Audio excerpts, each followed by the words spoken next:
जी दोस्तों, कैसे आप लोग। मेरा नाम है रायन और आज हम आपके लिए लेके आए हैं मुश्किल टेंसाई के एपिसोड 6 का एक्सप्लेनेशन। अगर आपको वीडियो पसंद आए तो प्लीज़ चैनल को लाइक और सब्सक्राइब कर दीजिएगा और तो और नोटिफिकेशंस भी ऑन कर लीजिएगा ताकि आपको चैनल के बारे में डेली अपडेट्स मिलते रहें। और तो और हमने एक सेकंड चैनल खोला है एनिमे टॉपिक्स 2.0 के नाम से, जहाँ पर हम लोग मिली पावर लेवल से रिलेटेड वीडियोज़ डालेंगे। तो अगर आपको इसमें इंटरेस्ट है तो प्लीज़ वो चैनल चेकआउट करिएगा। और तो और हमारा ऑफिशियल इंस्टाग्राम अकाउंट भी लाइव है, तो प्लीज़ हमें फॉलो करिएगा। अब चलते हैं वीडियो पे।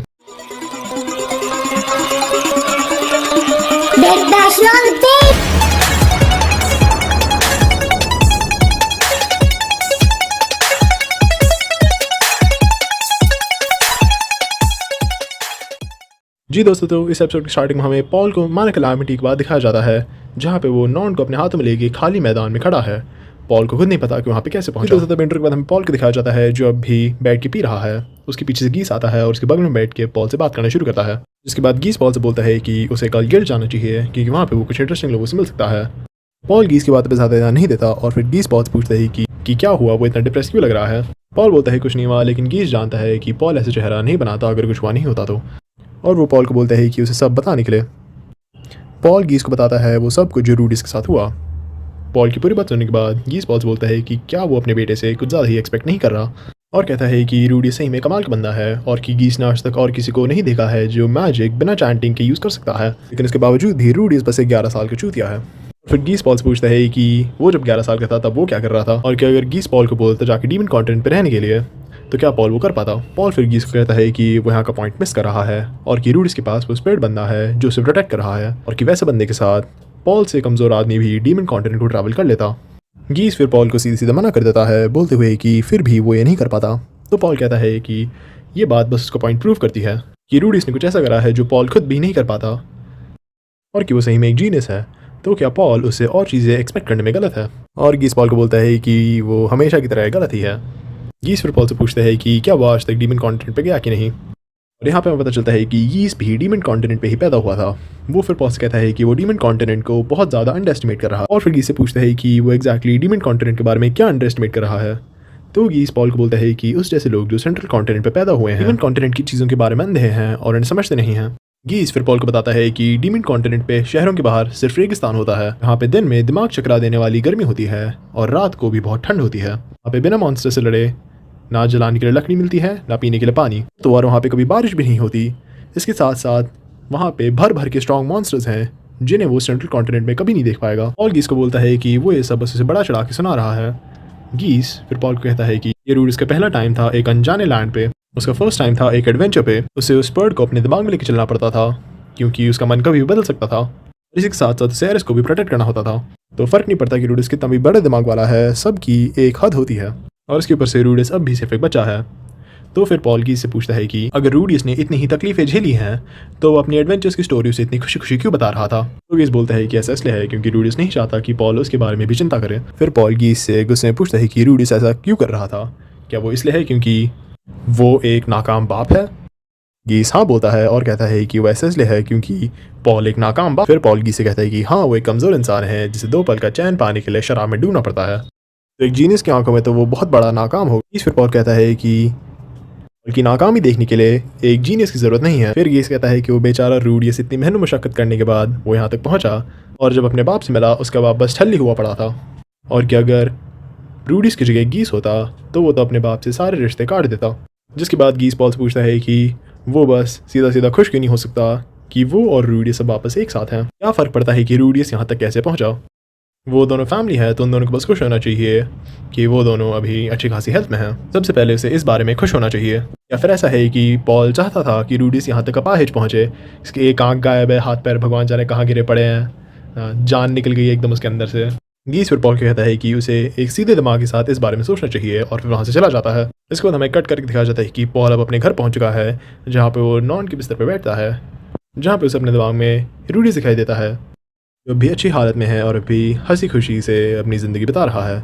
लेकिन फिर पॉल को एक रूडीस दिखता है जो ज़मीन पर पड़ा हुआ है और उसके हाथ और पैर गायब हैं, और वो पॉल से कह रहा है कि पॉल उसे टाइम में नहीं ढूंढ पाया, इसीलिए उसका शरीर ऐसा हो गया। ये देखने पर पॉल बड़ा चौंक जाता है, जिसके बाद वो बाहर जाके ठंडे पानी से अपना मुँह धोता है। अब हमें कट करके अगली सुबह दिखाई जाती है जहाँ पे रूडीस, एरिस और रोइजर्ड एक साथ बैठ के ब्रेकफास्ट कर रहे हैं। जिस शॉप में बैठ कर लोग ब्रेकफास्ट कर रहे होते हैं, पॉल वो शॉप एंटर करता है और रूडीस की तरफ जा रहा होता है, लेकिन एरिस आके पॉल को रोक देती है और उससे पूछती है कि वो कौन है। पॉल बोलता है कि उसका नाम पॉल और कि वो रूडीस का बाप है, और एरिस बोलती है कि वो जानती है। जिसके बाद पॉल रूडीस को बोलता है कि वो औरतों के पीछे छुप रहा है तो बड़ा फेमस होगा। एरिस फिर पॉल से कहती है कि उसकी हिम्मत कैसे हुई यहाँ आने की रूडीस से इतना बुरा बर्ताव करने के बाद। इसके बाद रोइजर्ड आके एरिस को रोक देता है और एरिस को कहता है कि उन्हें इन दोनों को थोड़ा टाइम अकेले दे देना चाहिए। रोइजर्ड की बात नहीं मानना चाहती और उसे कहती है कि उसने भी कल देखा था कि रूडीस की हालत कैसी हो रखी और कि पॉल के पास कोई हक नहीं है रूडीस का बाप होने का।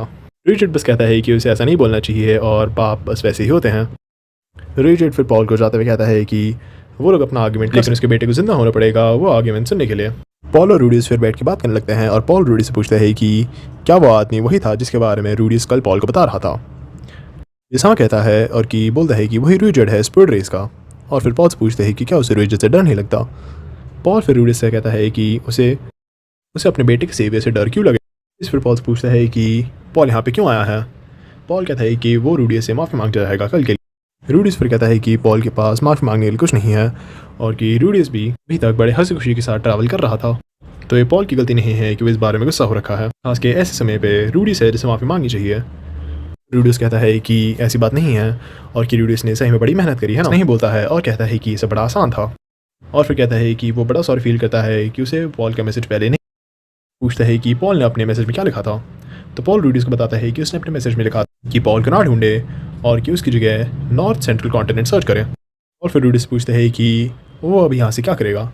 रूडीस तो पॉल को बताता है कि वो यहाँ से एरिस को फिटोआ रीजन में ले जाएगा। पॉल फिर रूडीस को बताता है कि फिटोआ रीजन में अब कुछ भी नहीं बचा है, वहाँ के सारे शहर और लोग अब जा चुके हैं और कि पॉल रूडीस के बताना नहीं चाहता था, लेकिन बोरियस फैमिली के सारे मेंबर मर चुके हैं। रूडीस फिर कहता है कि वो लोग फिर भी वहाँ पर वापस जाएंगे। इसके बाद रूडीस अपनी मदर और लिलिया को ढूंढना शुरू करेगा। रूडीस फिर उठ के जा रहा होता है, लेकिन तभी बारटेंडर आके रूडीस के सामने एक गिलास दूध रख देता है और रूडीस कहता है कि वो सारे डिटेल्स नहीं जानता, लेकिन इसे एक बार अपने बाप की शक्ल को देखना चाहिए। फिर हमें दिखाया जाता है कि पॉल की आंखों से आंसू निकल के आ रहे हैं। रूडीस फिर पॉल की शक्ल को देख के पूछता है कि कैसी शक्ल बना रखी है। फिर रूडीस को याद आता है कि उसने ये शक्ल पहले भी कहीं देखी है। फिर रूडीस को याद आता है कि उसने ये शक्ल देखी थी शट इन बनने के थोड़े टाइम बाद। अब हमें फ्लैशबैक में दिखाया जाता है कि रूडीस अपने घर में बैठ के एक दोस्त के साथ वीडियो गेम्स खेल रहा है। रूडीस ये गेम जीत जाता है और फिर अपने दोस्त के साथ बात कर होता है, जहाँ पर उसके दोस्त बोलता है कि काश वो भी रूडीस की तरह एक ही की कोमरी बन सकता। रूडीस ये बात सुन के बड़ा गुस्सा हो जाता है और अपने दोस्त को बोलता है कि उसे पता नहीं कि रूडीस ने क्या क्या चीज़ें झेली हैं और फिर अपने दोस्त से लड़ना शुरू कर देता है। यहाँ पे रूडीस अपने आप से कहता है कि वो उस टाइम पर बहुत ही डिप्रेस था, लेकिन उसके बावजूद भी उसका दोस्त आके उससे बात करता था और उसके साथ बड़े खुले तौर से हंसता था और खेलता था। रूडीस के शांत होने के बाद वो समझ गया था कि उसने एक हद पार कर दी थी और कि वो जानता था कि उसका दोस्त भी उसे बस खुश करने की ट्राई कर रहा था अपने तरीके से। और उसने सोचा था कि जब उसका दोस्त वापस आएगा तब वो उसे माफ़ी मांग लेगा, लेकिन उसका दोस्त कभी रूडीस भी उसके घर उससे मिलने के लिए नहीं गया अपने गर्व की वजह से। लेकिन पॉल उससे बात करने के लिए आया है, वो यहाँ तक आया है रूडीस से माफ़ी मांगने के लिए।